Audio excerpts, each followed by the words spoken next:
Hello everyone, my name is Afnan, and today in this Gimara World channel, we are going to talk about innovation journey of Gimara, and it is mainly based on how innovation was done in Gimara, and still Gimara is doing similar things, and we just want to correlate this innovation journey with other successful innovation journeys like which are available in the form of case studies, or we can read them online, or anyone can check them in the books. So we will try to check little bit that Gimara is following those steps which innovative companies really follow or books are talking about, or is it something new.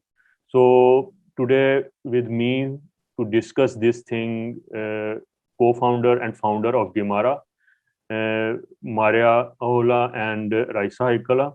And without wasting any time in introduction or other formal things, we will just jump into the main topic. So I just want to ask first from Maria that what is Gimara in her opinion? Okay, thank you.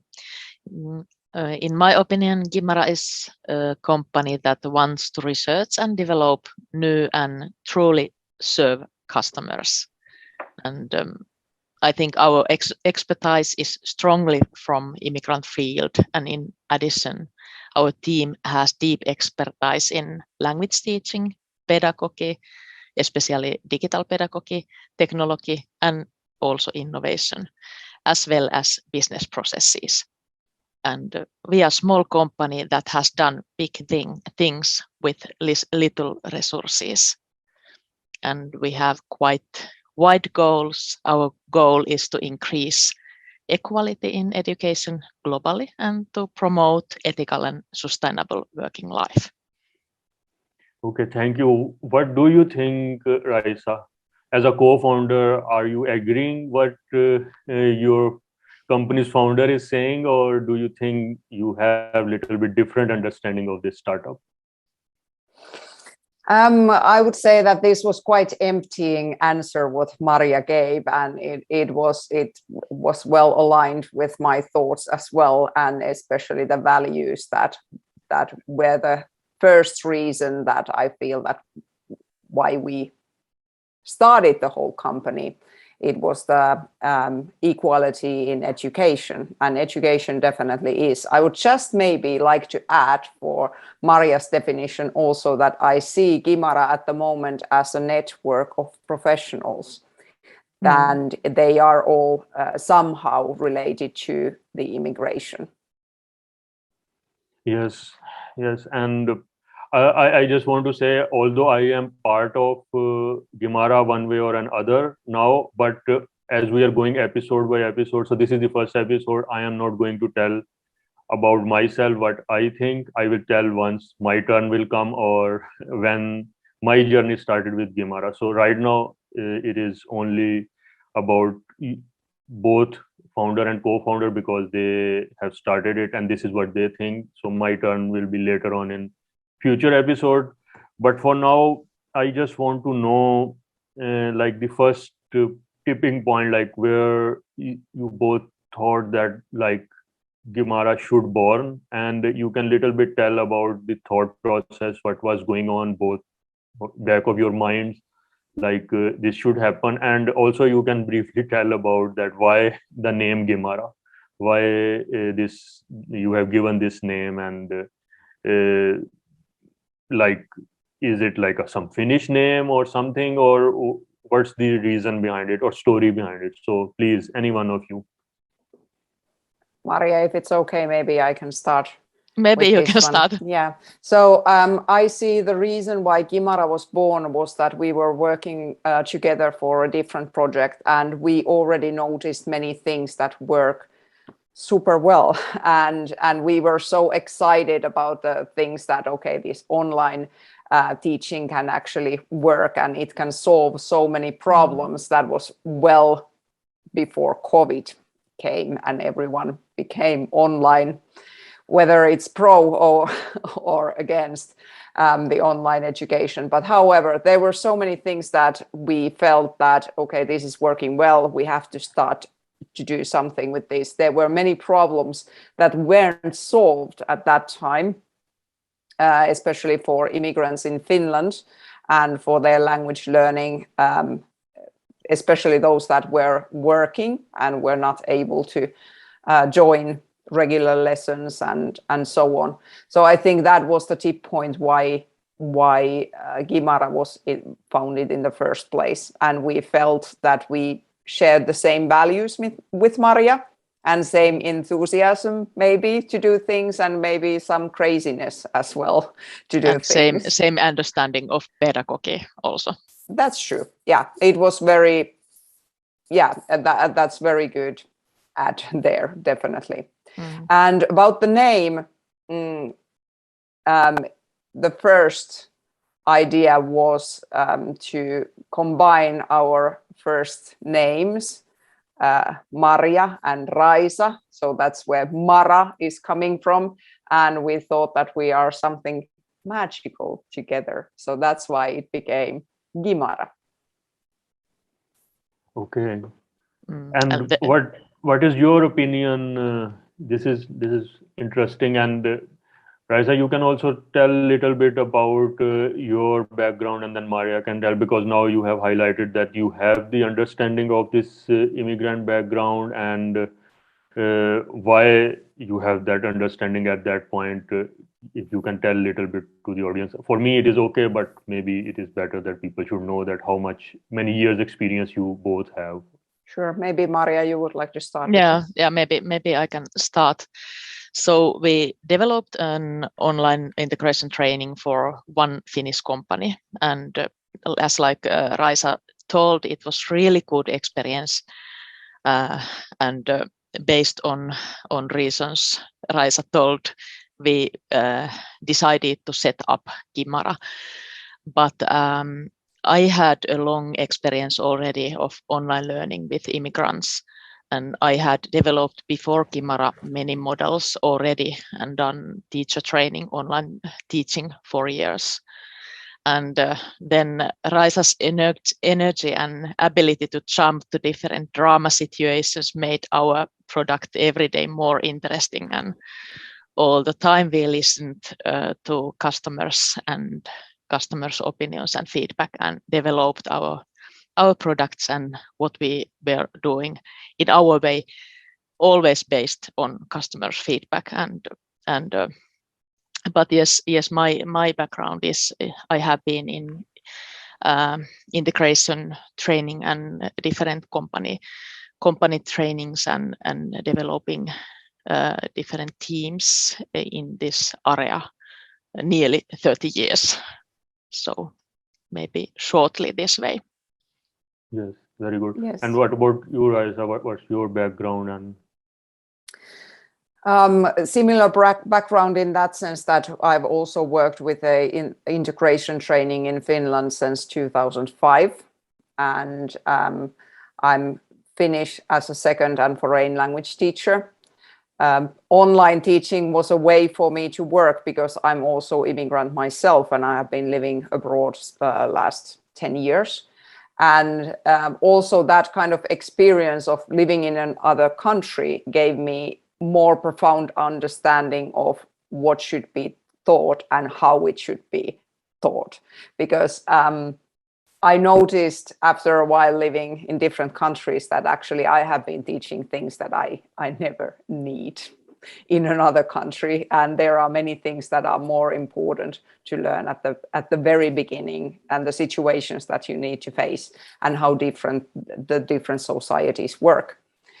So that's my background, and that's probably both of our backgrounds as well define what is Gimara and why is it still, even though many changes have been happening and many products and so on have been, the immigration is still one combining factor for all of these. yes, this both things, like they are very much clear. Like you both have like background from like as a Finnish teacher, and you have seen very closely in case of Raisa in personal life also this immigration process and moving around the world, and then Maria has taught in immigrant related schools. But I just want to ask at this point one question, like when this birth of Gimara happened, any of you have noticed that something is missing from the market that Gimara has to fill that gap? I- any of you have identified the gap that you are going to put there, or it was just like just make a company and do your own thing, and like have you identified some market gap or your niche that this is the point that where you are going to put Yes, this Gimara brick in the yes, system?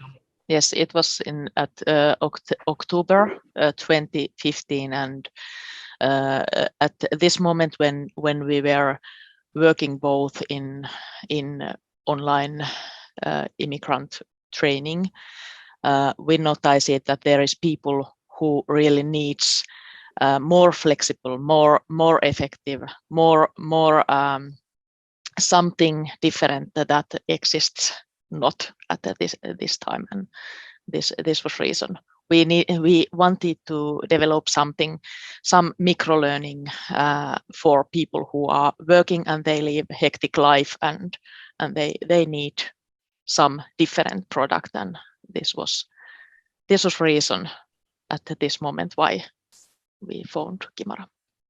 Okay, that is I good would enough. like to And add yes, one thing that please. I think that it was the need for more effective, more purposeful, and more flexible language learning solutions, and that's kind of for working life. Yeah, for working life, definitely, and for adult Yes, life. Yeah, yes. yeah. We had also many students, highly educated students and university students as customers.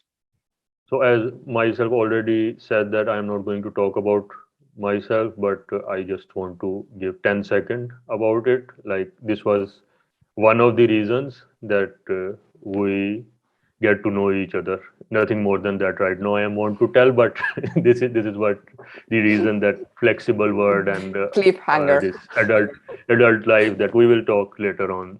Lots of things to talk Yeah. about it, real talk. So then, okay, then we can move little bit forward, and our main topic is, as we have already mentioned, that we want to relate it with innovation. So what do you think, like what was Gimara's first product, and do you think that was an innovative product? And but first thing is, like, what was the first product, and is it like still in that form exists, or what was that and how it came, and what was the thought process? Have you penned down the idea, you both were sitting in one room and or talking online, and then you thought like these are the bricks and dots and you have to connect these dots? It was like that, or it was like just in a natural way because of your experience that this is what we have to do and this is missing from the market? Yes. I think we have different opinions of this. Maybe Yes, we we can have. hear to both of your opinions. Like, what do you think, one by one? It is very difficult to define what is the first. In a way, this online integration training was developed together with the company where we were working, but because this development work was done in the evenings and the weekends, and in addition we sold research and development services as well as pedagogical consulting to that company. Perhaps online integration training was partly Gimara's first product, but maybe fully Gimara's own bigger product, except consultation and teacher trainings, was the Gimara language GUM, which was aimed to busy working immigrants who wants quick and flexible and effective and fun self-education. Maybe this was first, but So how you in I think? just want to clarify it. According to Maria's opinion, Language Gym was the first product. So let's Maybe. see what Raisa is agreeing with it or not? To be honest, I think it depends how do we define the product. So if we define the product as something that we sold first and we got the money first, then definitely maybe the consulting or something that we based actually the language gym for. On the other hand, like Maria said, it was co-developed with another company. And so the one that was fully for Gimara, I think that was, for that I have to agree that it was a language gym. Why it's difficult for me to see it as a first product is that it was so long journey in the end to make it work and to make it some kind of model that actually is. So that's why, but yes, maybe that was that. Then it's product development. And also there was so many phases and we changed it model many times, and always when we got feedback and discussed with customers or other people and teachers also, it changed it many times. Yes, exactly. And it also like kind of did side products as well, which are kind of what I have actually just today doing and seeing the products that we have been, or I have been also developing that product since already 2005, I would say, but what came to flourish as well. So all the things that we have done together and created this language gym and the side products that we have at the moment and will be on sale. That is also kind of like one of the Gimara's products that we didn't realize that time that this is a product. Yeah. And also all the time came some ideas that yes, this would work, like these small candies, whatever. Yes. Yeah. Many smaller products that we wanted to try, but our time was limited and we couldn't implement all. Yeah, small candies. If I open it a bit, it meant language for specific purposes. So they small candies were like kind of when you are in need for language for a specific purpose. Let's say, for example, that you are doing ice hockey. I have 3 boys who play ice hockey. So you need ice hockey like words, you need to be able to communicate with the team and the coaches and so on. This kind of is something that is not usually taught. It's not you don't need to go a long course to learn that, which is like, for example, medical language, which is different. You don't need to. It's a small thing that you can buy as a package, but there's no that kind of thing in Finnish language yet. In bigger languages like English there are, but in Finnish not. Yeah, I remember we have giving birth candy, and now it has implemented as video, but it didn't happen then at this time. No. Yes, this is good. Like it looks like that there was a thought process, and it was like not a small or like a short journey. There were lots of things behind it, that why and how this first product came in. And this is okay, like you both have nearly similar understanding that what was the first product, but as you both have defined that this product have many different you can say functions or parts or directions that hard to put it in a box. But the other question is related to this, like, okay, if we agree that language gym or somewhat related similar product was the first product, then have you thought about it when you were developing it somehow or shaping or reshaping it, that it is an innovation, or it was like nothing, innovation word was not in your back of your mind, or have you thought about it like it is going to be a unique thing, or you are thinking like this part is just missing and we will just do it? Do you think like it was purely you have related, if I precise it, like you have related this process with innovation at that point, or it was not in your mind at all? Yeah, I think it was normal development work. I think we didn't think it as innovation side at all. We didn't think that there was anything innovative, just we knew that it was a big challenge to make immigrants online training work effectively, and how we can do it based on real life functions.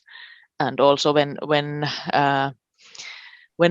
at this time 2015 there was not so much a discussion about interaction in online learning. It was a little bit different at that time, and I think it was very different from traditional training, and that's why that's why it was just what we did, because of we got messages from customers and people who needs that different type of learning opportunities. What do you think, Raisa? Is it? Yes, I agree. I'm thinking only that we were thinking, of course we were thinking that it's a new idea, but maybe we didn't recognize it as an innovation. And to be honest, I have recognized only long after that actually it was something totally new.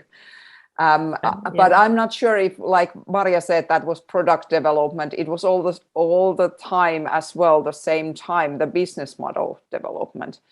And in that we had so many things to learn, and we were not trained. We were teachers.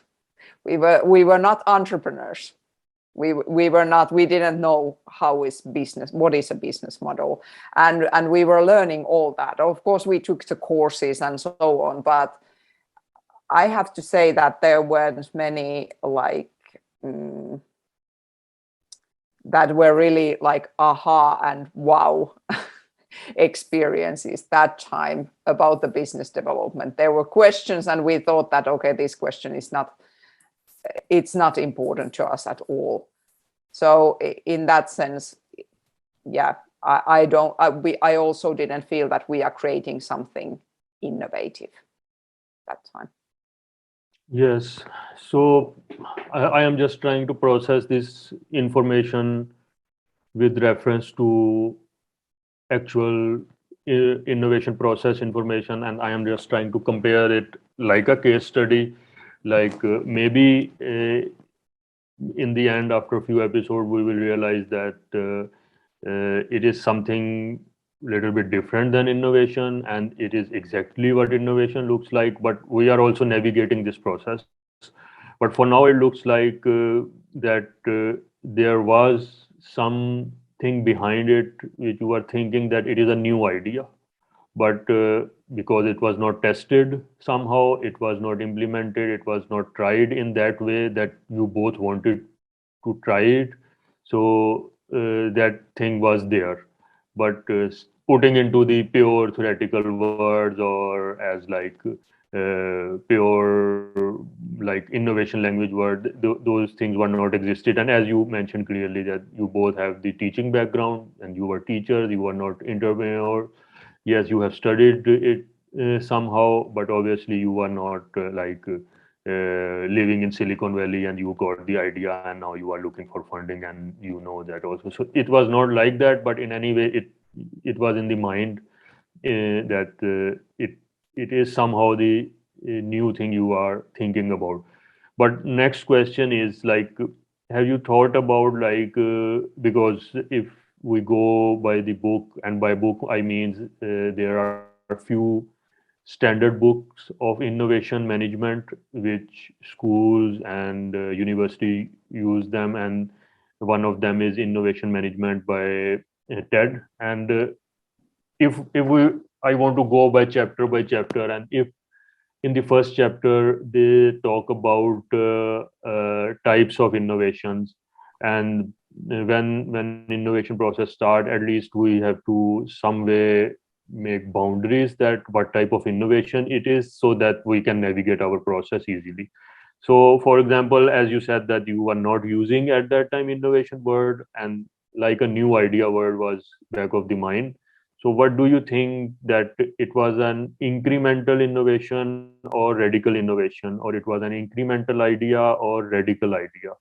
Do you have some understanding at that point, or now? What do you think about these two words? I don't I have know to these words. I have to admit Okay. that I have no idea what is incremental or radical innovation. So could you please Okay, define a so bit? the book I am referring to on its sixth page, I can later on put the link after we have done this recording. So on the sixth page of this book, somehow, if Mhm. you can see, there is one Yeah. table, and that is highlighting about incremental and radical innovation. So it looks like, because you both are going to decide about it, like, in incremental innovation, we can say that doing what we do in a better way, like, and then radical is about new world, new thing, not from the scratch. So incremental, where we use, and we have something to start with, and slowly we go ahead, and we reach to some maybe little totally different thing. But the radical idea is totally that can start it from the scratch, and there is no background to it. So what do you think, like, this is now, when you are listening this and you are trying to recall your thing, obviously you have clearly told that at that point it was not in your mind. So do you think it was an incremental innovation or idea, or it was a radical one? What do you think, if I In have my explained it well, maybe? yes, in my opinion, it was incremental because we tried to do something that we already did, but in a better and different way. Yeah, I agree, and I think because I think 20 years before, I remember when I was in some digital studio with people who first time got mouse in their hand, and I was helping, and I think something has happened all the time during these many years, and this was just one side after many phases and many steps and many tries and many people, and also behavior in when people are studying online. It is very different. It depends. There is so many variables, and if I think that we had customers from Lapland and Mexico, Texas, China, India, many countries, and when we do new it is not product, it is some new way to do something and fix what we had done to totally different models, and try to make it suitable to their lives. It needs a long journey, and I can't see it is not any radical thing, but I think in this side that what exists still, I think many language schools offers traditional courses, and this was something new. This I think still people don't understand what language was, and true. And this, yeah, and also this pedagogy, because it was accessible in many ways. It was lingually, it was pedagogically, it was technologically, and also economically. It was many side accessible, and this was something new, but I can't say that it was radical because it wasn't, because there was elements of both. Yeah, in my I opinion. would say that it grew to be radical. In the beginning, it was incremental, and I just loved the way that you explained, and you started this whole thing to explain about the mouse. because that wouldn't be the part that I would start with. I would start with the pedagogical side that you got in the end. So it also tells how our cooperation worked that time. And what we saw, like how our like strengths supported each other, because we saw different angles of the whole thing. Yes.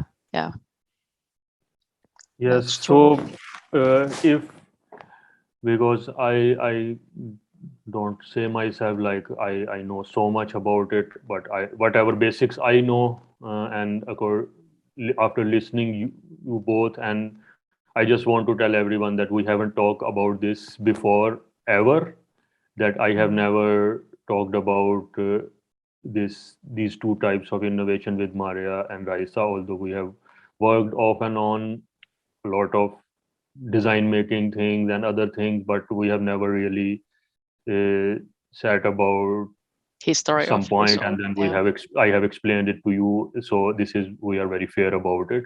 So, and this is okay that you didn't know, and I know a little bit, and I have reference for it. And in my opinion, based on whatever you have told, I think it was a combination of both.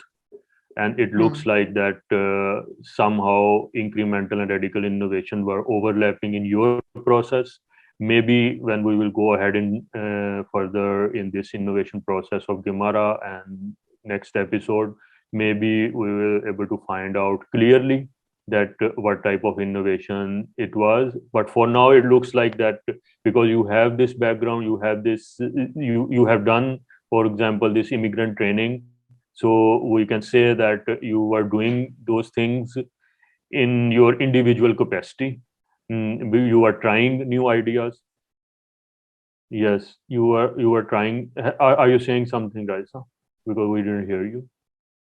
No, sorry, I was okay. trying so, to, yeah. Okay, so it is like, if I can give the example, like what we mean by this incremental and radical innovation. So there is a one journey from that cassette players or cassettes, audio cassettes that we used to have in 90s, and we used to listen music and watch movies, and then we have modified them into CDs and DVDs. But then there was incremental product change, but in the end there was one physical thing that we are putting in a recorder, and then you are listening to the music. But then there was a radical change in the form of MP3 online music, that you don't need anymore this physical thing. So that is somehow is like a radical thing at that point. But then that MP3 start to modify in better quality of sound, then it means that innovation happened radically. And then when improvement is coming, because if you remember, like 20 years ago, quality of MP3, and right now different formats of voice are available, and some have very different so that's what I am talking about. Like in your case also, maybe at some point it was radical, maybe at some point it was incremental, at some point it was formed, and then you have decided that that now this step you have to delete, and then this step you have to follow. And so this was then incremental journey. Maybe I am right, maybe I am wrong. What do you think? Is it, what is your opinion, what I am saying? Or I think you got what we mean, and also this is my opinion also. Yeah. Yes, I agree. Okay. And I think it's super interesting to look back. The only thing that could say that to be gutted about that, how little documentation we have in the end about the whole process and what happened. Yes. And okay, let's move towards one concrete thing, that because in the end we are also, as you said, there is very little documentation available. We are also documenting this, but on the other hand, this is not a selfish video recording process. We want that if someone will see this video and he or she is in the similar situation, in the startup journey, or trying to do something but stuck, but he or she has very good ideas in the mind going on, so that person can learn something out of it. That's why we are doing this. Like this is as people know that Gimara language channel is working all the time, and it is very active. And the theme behind it is like open channel. Anyone can watch it, anyone can learn it. And similar is this Gimara world concept is like when we are going to talk about various products and various things that intentionally or unintentionally Gimara has accomplished. Some maybe not very good things in a way, financially or product development steps wise, but obviously we want that this process should open up, and someone who is going to watch someday this video, maybe they can learn something out of it, or maybe they can write in comments that maybe we can learn from them. So this is just, I want to clarify, like this is not like some, we can say like there is some self promotion about it, or there is some few gods are talking about something, but it is not like that type of thing. So we want that this process should open and people can learn about it. Maybe I have explained it, but like, okay, I want that and related to that, I want that, can you tell the brief process to develop the first product inside, like whatever the first product that you have already mentioned.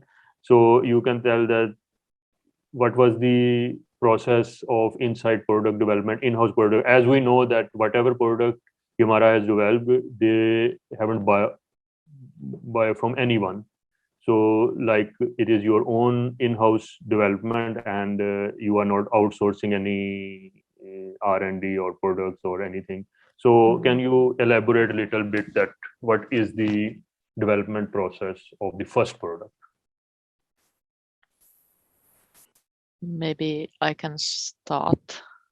Okay, please. Maybe we have talked lots of already of this process, but maybe this way can describe it.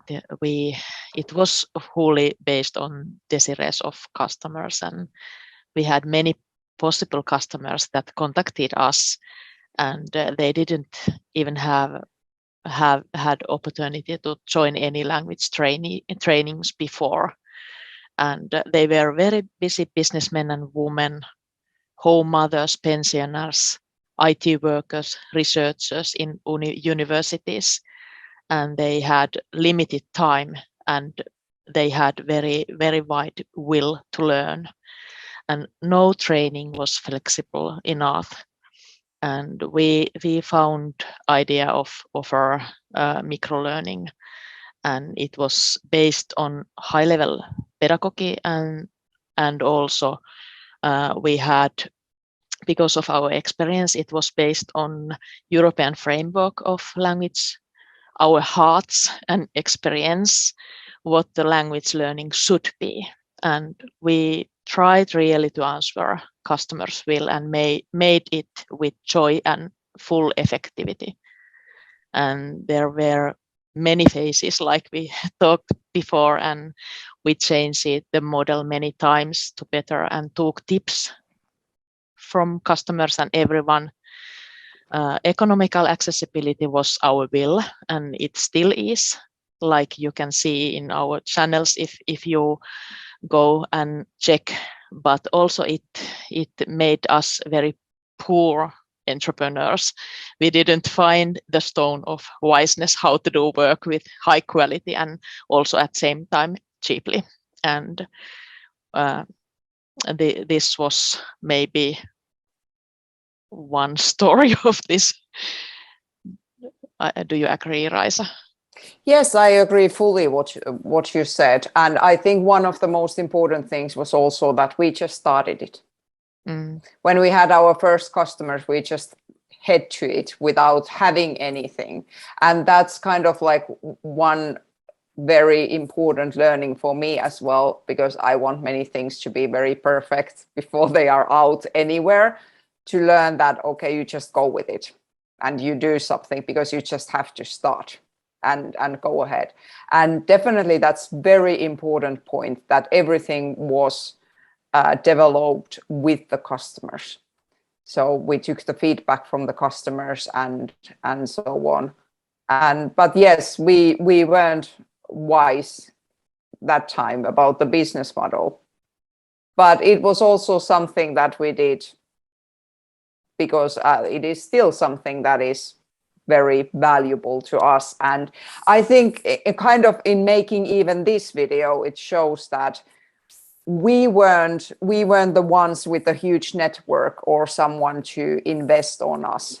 So we had just had to start from scratch, and we wanted to have that same opportunity for everyone to start from scratch. Even you don't have the investors to put money on your business idea, or you don't have a rich family and so on who could support with your ideas. And I think we believed, and we still believe in what we do. So yes, this is very good. I think review and documentation of the actual happenings, and I think there might be, if someone have read the books and they use very thick and heavy words, you both are not using those words like all normal entrepreneurs, but by the end of the day, you are doing all those process in your own way.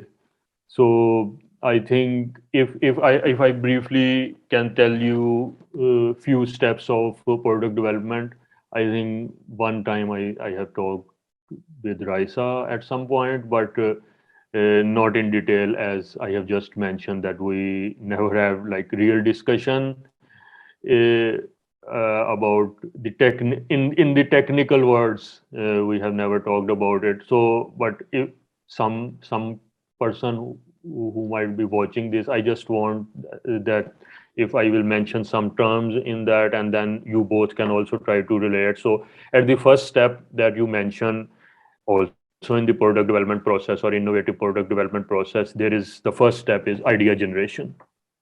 And you both have mentioned that in terms of Gimara, that there was idea generation. Yes, there was not a wow movement yet, like you woke up in the morning and you thought that, oh, you have solved something and let's do that and try to look for the funding. But there was idea generation. Yes, there was a long thought process behind it. Then the second step is idea screening. And I think somehow you both have done that idea screening process, because you have rejected few things, you have selected few things, and then you have made your way. Am I right? You can stop me if I am going by the book right now. So you can stop me where you think like you don't agree. So you can stop me. But I am putting exact words that so-called innovators or company use in their product development or R&D unit. And then the next step is concept development and testing. You have just mentioned that you have used feedback one way or another. Some things you obviously, when someone has very long experience of some field, it is same with doctors, engineers, or anyone, that they know something and basis. But it is not always the case that if you like some product, then your audience is going to like that. Maybe you like it, I like it. Maybe once you are outside the home, then no one likes it, and we have to review it. But there is some concept development. You said that in another words, but I can see that there was concept development and little bit of testing at this stage. And then next step always come in this product development, if we say so, like language gym was the case of the first product. Then market strategy and business analysis. As you both said that you were teachers, and you just mentioned that it was not a profitable thing, and later on you realize that this money management and financial things. So I think this was in your mind, but you have learned it in a maybe harder way.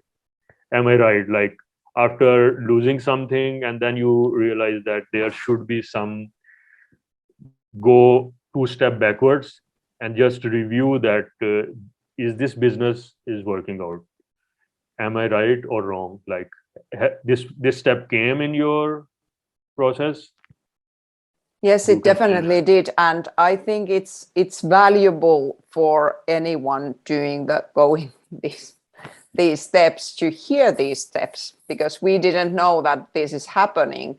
And of course, I think at that point anyone maybe wouldn't know that, only the person who would start a company maybe and already knows these processes. But the thing is as well that I felt that whenever we got advice, not from our customers for the product development, but for the business model, it was always focusing very much, and it was true that we needed help with the money, but at the same time there was no one to see the value with the product that we developed, and to see that okay, here is something, let's make it work. And to say, like, we got the great feedback from our customers, but there wasn't any business developer who were saying that okay, this is good, but this doesn't work like this, so we have to change it a bit. They were just focusing on how much we get the profit, and that point we couldn't solve that thing. And it was something that is still in many ways, maybe someday there will be a light bulb in my head and I get it why it didn't work that time. And I think it's at this point it's already quite close to that, but why this business model was not working, even though we had a lot of customers. Yes, Yeah. and I think it worked, but we didn't find some way out of this, what we were doing, because we were doing True. really hard work. Very And, true. We couldn't change it anymore. Yeah, very true. Because we couldn't change. We couldn't just, we started already and we wanted to be economically accessible to all, which meant that the product was cheap. Yes, because we should give up our values, and this is what we didn't want to do, and still because don't want. It meant that we had to say all our like customers that were loyal to us that actually now the price is rising this much that we can make it profitable, and we didn't want to do it. Yeah, yes, and also you are very right. We are too good pedagogists also, that we don't want to sell bad product, and we can do very good interaction design. We can do it with human resources, but we also should need lots of more time, and really we didn't got any funding for this. I think if we could get it and we would need it also, situation would be different, but maybe we should give up our values. Yes, it is very good to hear like this way, and I am just trying to connect it, and if someone someday is going to watch this video who have also gone through similar steps or establish the business or trying to establish the business, so you are very much right that when you are so much deep into everyday processes, then it is very difficult sometimes to reevaluate, because one or 2%, 3% maximum in a startup, or sometimes only one person is working all the time, and how many things that person can look into. So even many times you know that things are not working out, but you don't have a chance to fix many things. But in any way, this was their like market strategy and business analysis. But how good it was, we will talk about it in next episode. But the next step in this product development is actually product development. So first step was idea generation, then idea screening, then third one is concept development and testing, then market strategy making and business analysis. And after these four steps, if we go by book, then actual product development happens. And once it happens, and roughly you have said all the things, if someone can rewind this video and see that you have said those things, even we haven't planned it in that way, but you have said that these steps somehow happened. And then after that, it comes towards market testing. And you have repeatedly said that you got one was clear, like you were good at pedagogy, that is okay part and very important part. And then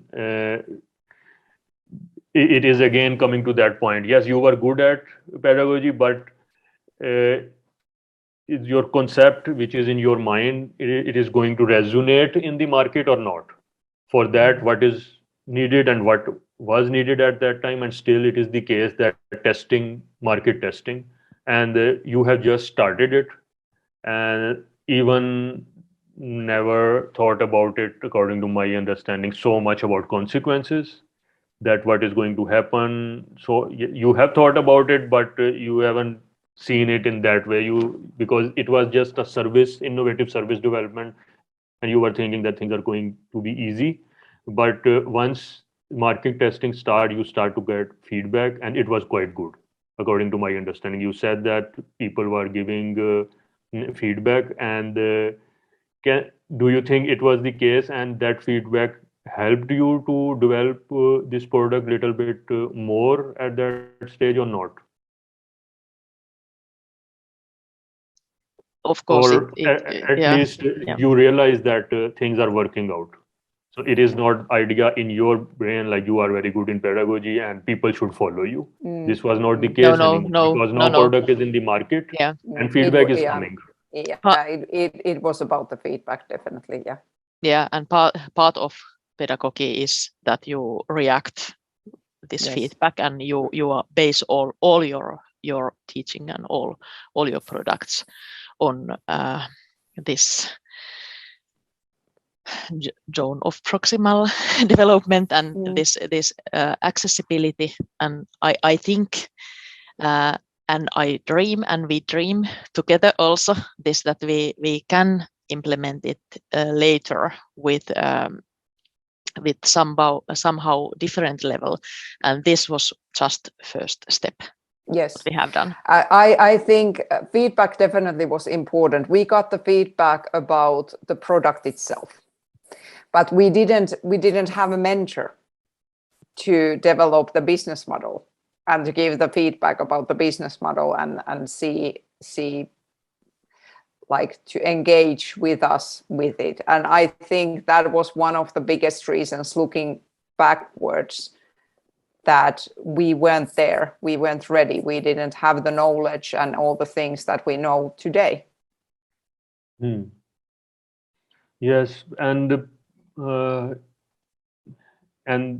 again, I can summarize these steps, and roughly we are agreeing on those steps. So the first step was idea generation, then idea screening, then concept development, little bit of testing, then somehow market analysis and business analysis that you didn't need at that time separately because you were already in the market. So you have already somewhat understanding, but somehow that part was weak, as you have mentioned. And then, and because there was time constraints, and you were like both very busy, and in other parts like footwork, we can say, like actual action part.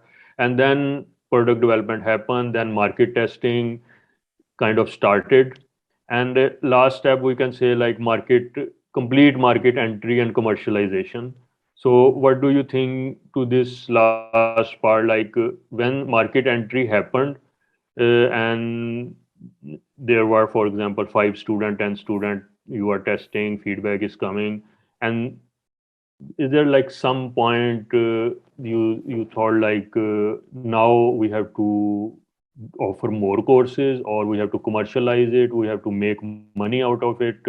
What should be the case for a commercialization? Or you never, it can be that way, like you never thought about it?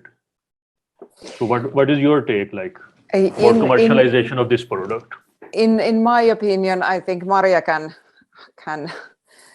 say what she thinks about that. But I think one of the important points was also when we had the amount of customers that we wanted in the first place. So we knew that the model is working, and we got it. It sounds small amount, but in teaching, and especially if there's only one teacher or two teachers, we had 60 customers per all month. the time, maybe 130 were at some Yes. time, but yes, maximum about 60. Yeah, about 60 was the edge. So at the end, at some point, we had 130 customers, which was a huge amount of already. But then at that point, that happened that because we didn't get any mentoring for the business training or the pricing either, and we thought about pricing more so from the like the customer's point of view, not so much on the business point of view. And the other thing also, that there were so many things that we were learning all the time about entrepreneurship, that we have to know about the accounting, that we have to know about this and that and everything that is coming about the taxes, and we had to learn them from scratch and to understand. And it was so time consuming. At the same time, we had the customers all the time coming in, and it was crazy times. And luckily Maria is still alive after that, because I was working full time on other place at the same time. So we had very limited resources, money wise, time wise, and also I would say that advice wise, we didn't have anyone to advise how to deal with this now.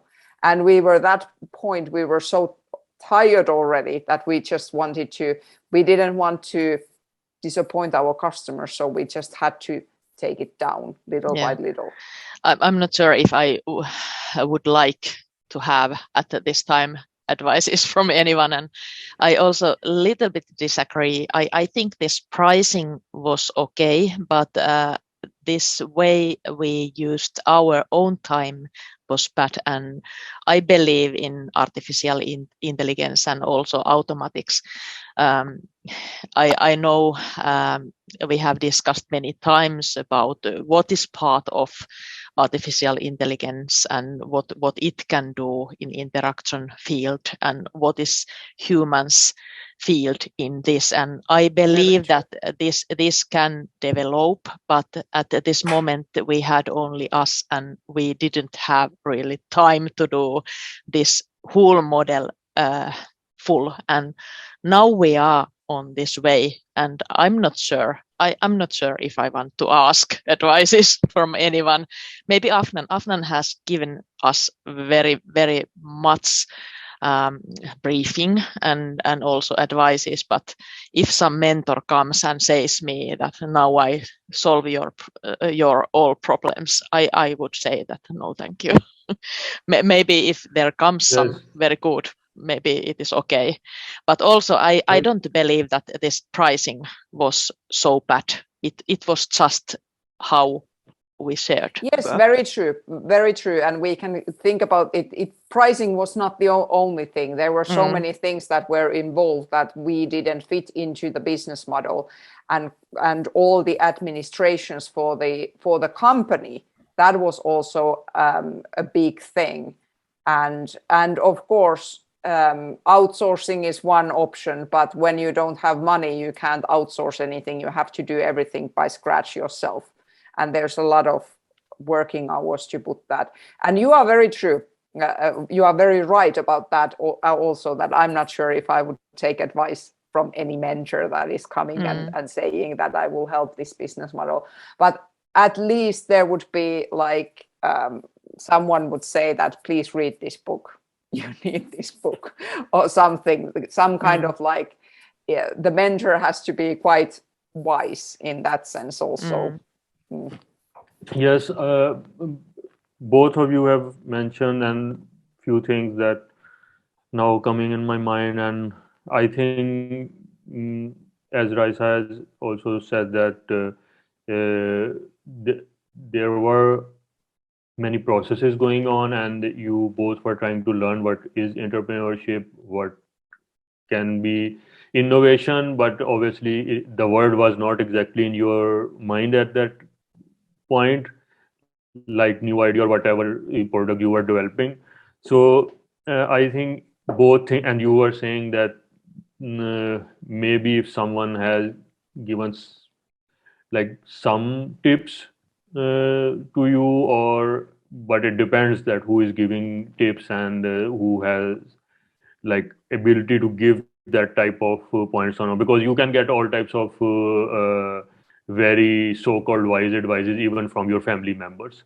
But are you in that position that you want to take those advices or not, who are not pedagogists, who don't really understand what you are doing, and then you start to take advices? It is not Exactly. like wise, like if Raisa is going to build Ferrari and then she is asking some construction worker that how Ferrari's engine is working.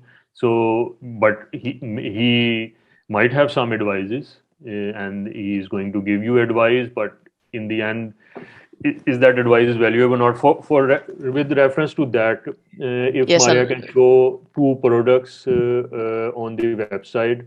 One is mm, related to innovation. Now I remember, because when Raisa said about that if there was some little bit of help. So here are like few of our products that we are still doing them and going through it, mm, in a way like we can help somehow, because we have this journey. I have this product development and innovation doctorate degree, and I have tried to learn this process with the company and by teaching somehow. So based on that process, that if we can give little bit of help, like there was, yes, this first one is like let's innovate, and then there was one product, if I remember, related to entrepreneurship. So these two products are related exactly at associate, we can associate on this stage, like now mm, we have this product on our website. And if those things we someone has told us after studying our company or talking like what steps we are doing, and evaluate it in a wiser way, and have given us some advices, then maybe we can say that we have little bit faster growth. But in any way, it is a learning curve. But these two products, especially this innovation in I think you survival of mean data. Entrepreneur. Yes, Yeah, entrepreneur ventures. yeah, it is So only these, in shop. yes, these two products are just focusing on these steps that we have just talked. So we think like now, because we have learned somehow in a harder way, or still learning process is going on, so we can somehow talk about these things if someone needs help about it. But anyway, we have already very many minutes already in this discussion, but I want to move a little bit faster towards do's and don'ts. And if someone asks you for a new product development, innovative product development, transforming new idea into the market, because as we know that this entrepreneurship journey, and I have just noticed that accidentally or whatever way, one page is opened and I have highlighted on that, I don't know, few years back, and this is exactly fitting into it. Entrepreneur use new ideas to create a value proposition. So, and this is written in this book in inverted comma, and this line is exactly fitting into you. Like if you are entrepreneur and you are the ones who are seeing the value proposition, like what value clients and customer are going to get out of it. So, and yes, your idea was modifying somehow based on customer feedback, but that was not only the driving thing. Yes, that has helped you. So you were doing both things, and this is how it works. Because many companies do this mistake. They sit in the room, drink coffee day after day, do some fake sprints, try to do and if you remember, like last week I have released this one video about innovation theater. So there we will talk about it in coming episode, that little bit more open of this idea. So many companies do this, like they are in the four walls, like in the room, and they are talking about like we are going to change the world and long story and long promises. But real magic and action happens once they are going outside. I don't remember the name of the author. Maybe Eric Rice was the name, and he have given reference to someone very famous innovator. So I can give the reference later on in this. So, and he has said that whenever he went to these type of meetings as a consultant, and people were talking very good words, charts, and presentations, and he always said to them, "Get out of your office, like go outside and try it. Go outside your home, go outside your office, get outside once. You will know what is going to be the pricing, what is going to be the feedback, and we can I myself or other people, we can sit and I can go as a so-called consultant, and we can hire some consultant, and but does that person really know that what is Raisa's need and what is Maria's need? Yes, maybe they have very expensive software where they can put your data and then they can make you a beautiful chart for 30,000 euro. But maybe you are going to implement it, or maybe you are going to reject it because that is not fitting into it. So, but keeping all focus again to this part, do's and don'ts about first product, not about whole entrepreneurship, about first product. People who are listening to you, who have already some idea, who have already started, or who wants to start it tomorrow or today, you're individually, not combined. I would say I can start with the one thing that I mentioned also earlier, that is my problem in a way still, that I'm struggling often, that I want things to be very perfect, and it fits perfectly to this what you often also said, that get out there and start doing things even they are not perfect yet, because you can't develop a product you don't know if it works. You can make it perfect, you can make a perfect business plan, but until you haven't implemented the first thing, you have no idea if it works or not. You just have hypotheses that okay, this is going to work, or but yeah, nothing happens. It's like making some only dreams, but do they work? Do they come reality? So just start doing it, even though What it's not are perfect. the don'ts? What are the don'ts? Don't if Sit someone and asks drink you. coffee. Don'ts.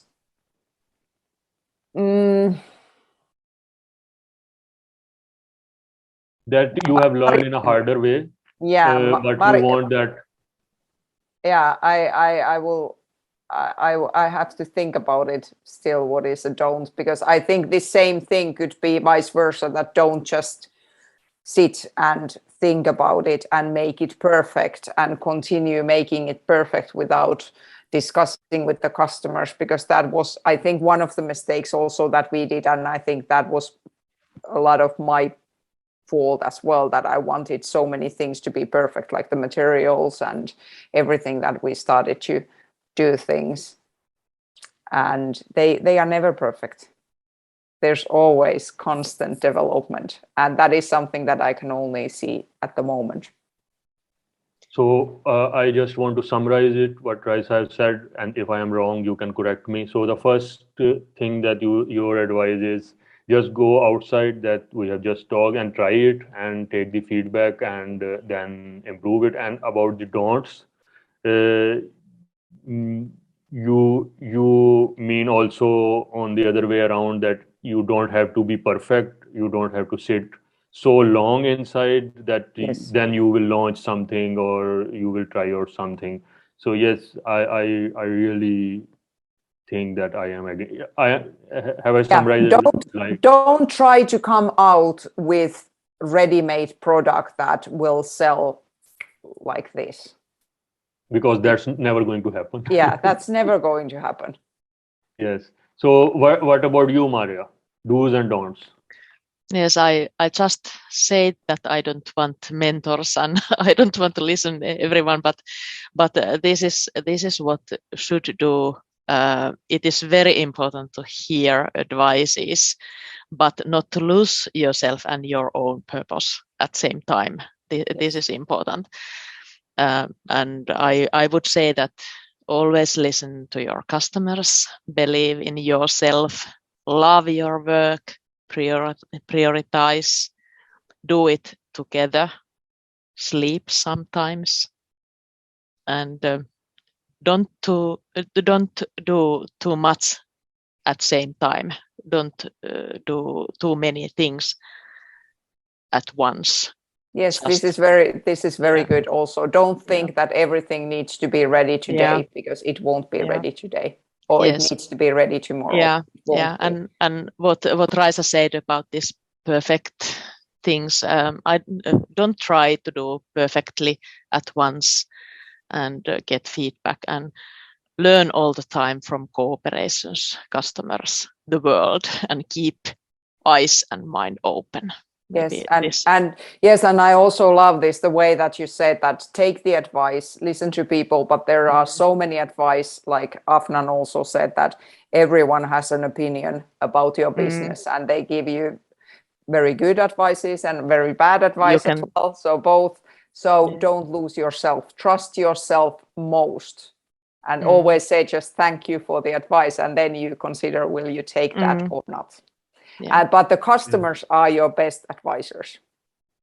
Yes, because in the end of the day, they are your customer, which means that they are giving you your product value and also financial value. So in a way, like we can talk about that we are going to do social contribution and we are going to help the society. Those things are very good words and things to talk about, but if you don't have little bit strong financial model behind it, then in the end you can't help and complete your dream in a way that you really want to do. For example, if you need some money to fulfill that social help, or you can say changing the society in a way, that also need a model. You can talk big, whole day we can discuss this, that I want that world to be perfect, but how? So then how question comes that that is a business model, that is actually a business model. So that is okay, and I think you have both summarized it well, and I can tell you that the advices you have given right now, they are also matching to literature and articles. And if people are watching these videos and if they have studied some books related to this entrepreneurship or research article, those the data is also showing similar things that you are talking.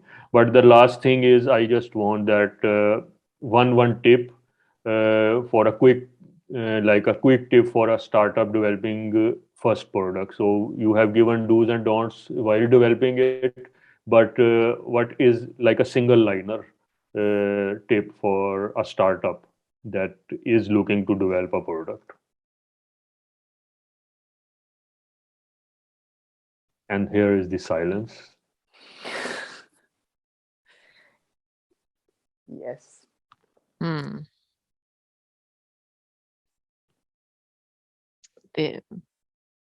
Trust yourself. Very good. What about Maria? Whoever can be your customer, and never be unappreciative to anyone.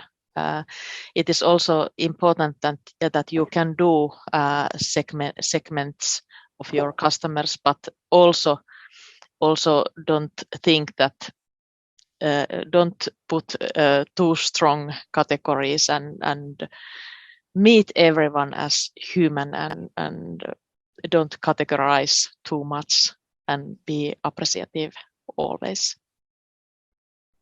Yes. Okay. These are like very good messages, because in the end, we say that customer is right, and that also means like in a way like we have to give them good customer service. Yes, there can be sometimes very frustrating moments, and as an entrepreneur you are stuck in many things, and then there are some customers who really not giving any value uh, financially at that point, and you think like why I should pay so much attention to this person, and on the other hand I have some paying customers you just ignore. But the point I think my if I have understood it right, that you never know that who is tomorrow can be a valuable thing. And I think we have learned somehow this in Gimara, like uh, the things that we have thought in the start that they were not so much important, but we have given them attention, and it turns out that they are real value today. And one of them is Gimara's YouTube channel. One of them Yes, is yes, and replying to comments. yes, and this is also about products. You never know what this looks like today, something small, but it can be tomorrow something else. Yes, it is good way. And in we will just now do closing of this, and I think it is already very long. And in the next episode, we will go ahead that what happened after this first product launch, and how Gimara went ahead.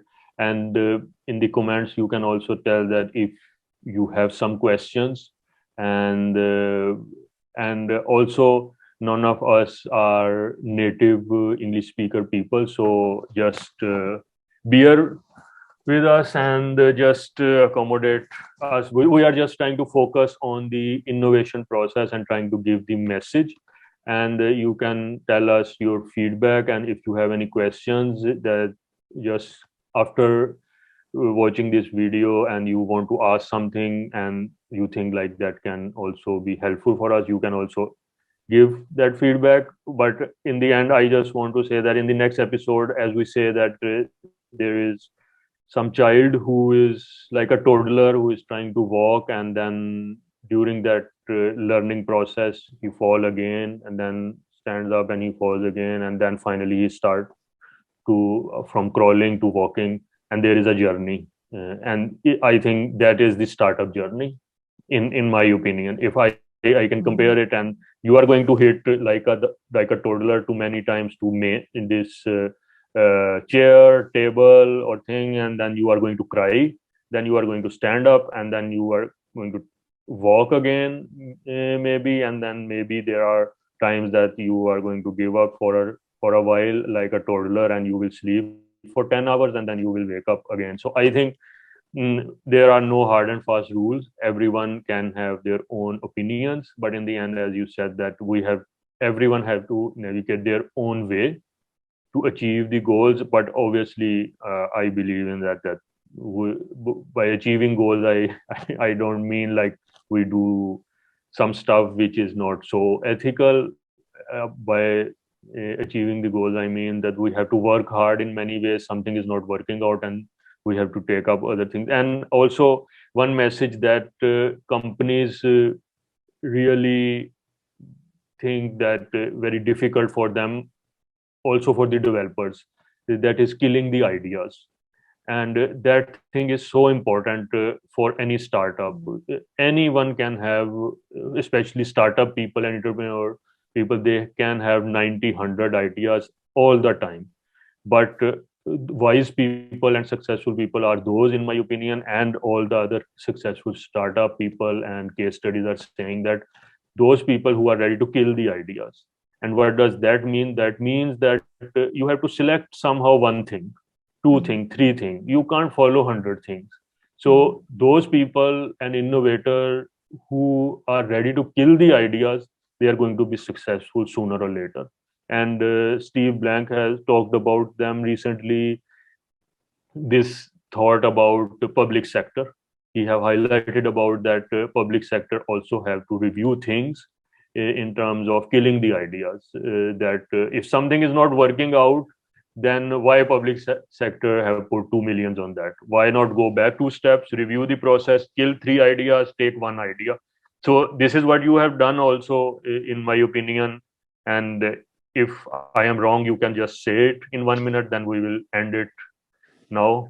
Do you agree, disagree? You can just give opinion about it and then. Agreed. Okay. Yes, I agree. Okay, then in the next episode we will go ahead, and this innovation journey, I don't know how many episodes we need, but we will go step by step, year by year. Right now I think we are around 2015 or 16 maybe. The things we have talked, these, if you say so, like first 5 months, 10 months we have talked about, and we have journey of 5 years. So we will see how many episodes we need, but thank you everyone who made to the end of this video. This was a long video, and any closing remarks from my side? Thank you very much. And if Raisa and Maria want to say something, please. Thank you everyone who listened to us, and also thank you for moderator Afnan, and of course Raisa also. Thank you on my side as well. It was an interesting discussion.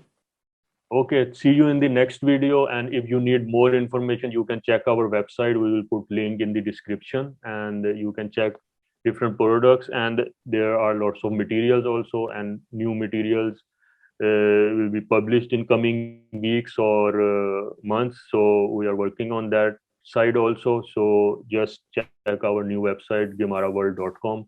See you in the next episode. Take care.